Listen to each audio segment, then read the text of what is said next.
United Parks and Resorts, formerly SeaWorld Entertainment, is one of the world's leading theme park operators. Throughout their history, they've mostly been known for their animals, but have quickly switched gears to focus on thrill rides and roller coasters. So in this video, what I want to do is rank my 15 favorite roller coasters across the SeaWorld chain. You'll find 8 of their theme parks worldwide, 7 of which can be found in the United States, and 1, their newest property, being located in the United Arab Emirates. Currently, that is the only one of their parks I have not been to, but I actually hope to make it out there soon because it looks absolutely breathtaking. It was the first SeaWorld park located indoors, however their signature roller coaster Manta heads outside the building and looks terrific. It would almost certainly make this list. You've also got 3 SeaWorld branded parks stateside in Orlando, Florida, San Antonio, Texas, and San Diego, California. Best of all is the 2 Busch Gardens parks, which a lot of the general public don't realize are owned by SeaWorld. One location is down in Tampa, Florida, and another, my favorite SeaWorld park, is in Williamsburg, Virginia. These are home to easily the most impressive roller coaster lineups in the chain and dominate this list, with 9 of the 15 entries being at a Busch Gardens park. Lastly, there's 2 Sesame Place theme parks for kids in San Diego and Philadelphia, respectively. At the latter property, there's actually a pretty wild coaster called Oscar's Wacky Taxi, which just barely missed the cut. It's only 43 feet tall and 34 miles per hour, but the fact that it almost made it on here speaks volumes as to how good of a ride it is. Alright, with that out of the way, let's dive into the top 15, literally. We've got a couple dive coasters in a row here, starting with Emperor at SeaWorld San Diego. In my opinion, this is the best roller coaster at my home SeaWorld park, and I'm just glad we finally got one capable of ranking inside the top 15. We've been at a bit of a disadvantage because the park is extremely landlocked with a build limit of 160 feet in the air. With that in mind, I actually think Emperor turned out to be pretty excellent in a variety of ways. Though short, the layout packs in some forceful, compact elements, particularly in the second half where you're blazing till the end. You don't see too many dive coasters with an emphasis on pacing, but this is one of them. Number 14 is Griffon at Busch Gardens Williamsburg.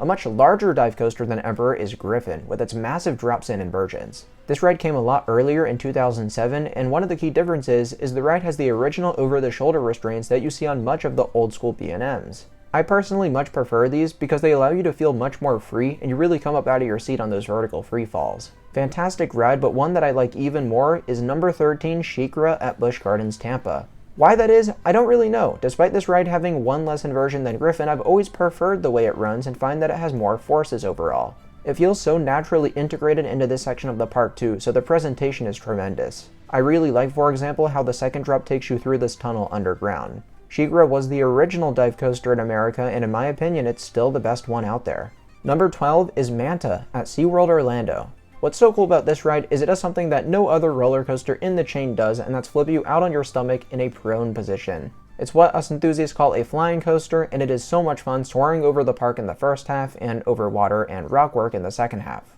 The number one reason this ranks above the past few B&Ms, however, is the absolutely demented pretzel loop at the start of the ride. This is where you dive down towards the ground and keep going until you're on your back. The forces are absolutely insane and unlike any other part of this coaster or any coaster on this list.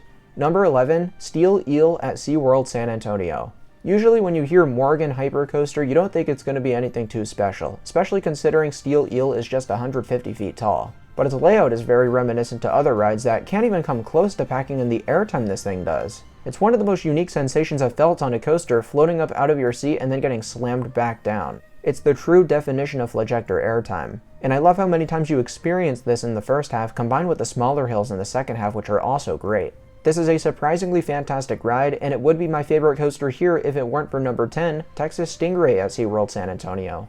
Claiming the title of best wooden coaster in the chain and the only one on this list, Texas Stingray has a spectacular layout from Great Coasters International. I love how it blends the large hills in the first half, which are tons of fun, but then the low to the ground quick pacing in the second half, which we've come to expect from the manufacturer. I wouldn't say it's as intense as some of GCI's other rides, but I rode it in its opening year when it was a bit colder out, so it's possible I try it again and it climbs a few spots on this list. Number 9, Alpengeist at Busch Gardens Williamsburg. What I believe to be the most intense inverted coaster ever built, I used to be a slightly bigger fan of Alpengeist because I do think it's become hard to ignore the lackluster pacing of the second half. That mid-course brake run really saps so much of that speed, and there's nothing afterwards that warrants a top 15 spot for me.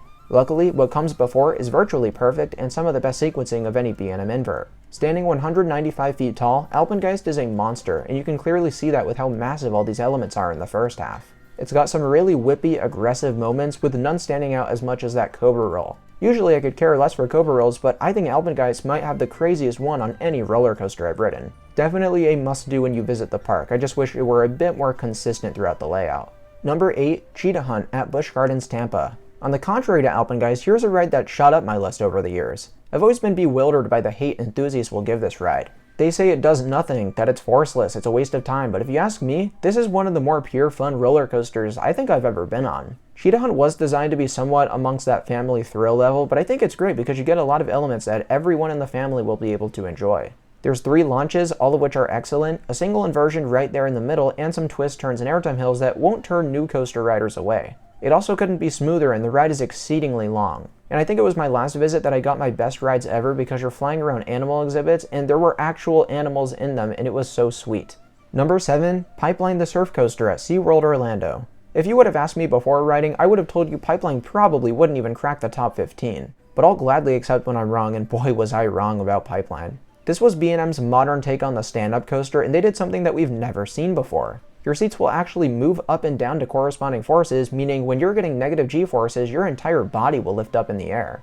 It is some of my favorite airtime I have ever experienced, and I found it to be a phenomenal addition to the Orlando market where parks are always trying to do something a bit different. Pipeline, let me tell you, is different from any other coaster I've ever been on. Number 6, Verbolten at Busch Gardens, Williamsburg. I doubt many others would have Verbolten this high on their list, but I've always had a blast on this coaster and consider it to be extremely underrated. See, ride manufacturer Zero isn't exactly known for their coasters, and I wouldn't say I've been particularly wowed by any of their other rides minus this one. I think that's why I was so blown away when I got off and said this was one of the best family coasters I've been on. That said, it's kind of pushing it because you have some of these elements really packing in the forces. I love how after the first launch you have these crazy twists and turns in the dark. It is super disorienting. You've also got a drop track, which you don't see every day, and this one is both theatrical and intense. I wouldn't say the second half is as good as the rest, but it's still fun with how weird some of the profiling is. Verbolten is just a much more impressive ride than a lot of you may think, and it wouldn't be possible without the theming Busch Gardens Williamsburg dedicated to this experience.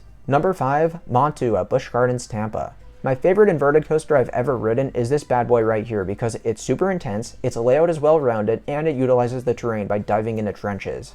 I absolutely love these moments because they really allow Montu to feel alive. They're surprisingly well themed and absolutely accentuate the sense of speed. No doubt the highlight of this experience though is the Batwing at the far end, which is just ridiculous with how intense it is. You whip so hard in and out of it, and if you're not ready, you'll be in for a rude awakening. As a coaster enthusiast, that's the kind of thing I love, and it really allows Montu to stand out among this park's very diverse coaster lineup.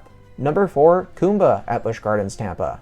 This one I always say is a deceptively amazing ride because on the surface it looks like any other B&M looping coaster. But it's the fact that it's a sit-down coaster from 1993 that is why it runs so much crazier than the others, and in my opinion it's still quite smooth too. Every time I visit Busch Gardens Tampa, Kumba is just one of those coasters that I think may underdeliver, but then I experience it and I'm blown away by how forceful and engaging it is. The thing's a powerhouse and it has no right being this extraordinary of a ride. Cracking the top 3 is Mako at SeaWorld Orlando. It wasn't all that close for me. Manta is the best roller coaster at a SeaWorld branded park. I just always find it to be so enjoyable from how smooth and comfortable it is and how graceful and floaty the airtime is. It stands 200 feet tall, so it is the tallest coaster in Orlando, but don't be intimidated by this thing because it really is a gentle giant. On my last visit to the park, I was lucky to get 10 night rides on Mako without leaving my seat, and on most coasters I'd get a headache. On this thing though, I could have kept going for 10 more rides. The only downside for me is I don't care too much for any element after the mid-course brake run, which is precisely why I don't love this coaster as much as maybe some others do. But I mean still, top 3 on this list is a statement for sure, and there's no doubt it was an incredible fit for SeaWorld Orlando in 2016.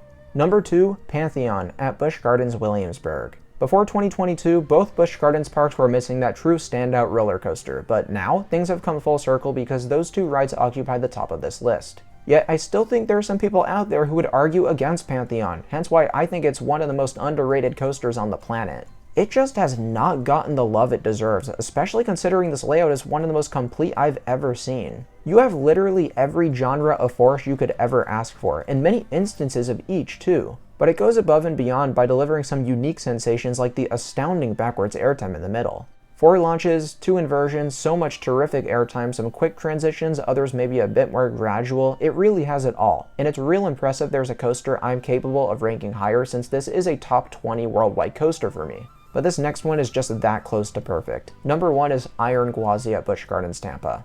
The first and only time SeaWorld's worked with Rocky Mountain Construction was, what do you know, the best roller coaster in the company's history. This ride is remarkably impressive, with some of the strongest airtime on the planet and insurmountable pacing. You hardly slow down for the entire layout because it is just back-to-back craziness the whole time. Well, except for a few turns here and there, but that's if we're getting real nitpicky. Overall, this is still one of the greatest roller coasters ever built. It's an easy top 10 entry amongst all coasters I've ever ridden, so you really shouldn't have been surprised to see it up at the #1 spot. If you've ever had any doubts, head to Busch Gardens Tampa, let the ride warm up a bit, experience it then, and you will be floored by how intense and powerful this attraction really is. But with that, my top 15 roller coasters at SeaWorld parks. Let me know in the comments what your list looks like, as I'm sure it'll be very different from what I've got here. I think most would agree with my top 3, but after that things become much more interesting. If you enjoyed, be sure to give this video a like and subscribe to Coaster Dash for more content like this in the future. Also, be sure to check out my new merchandise store in the description. Thank you so much for watching, and I'll see you very soon.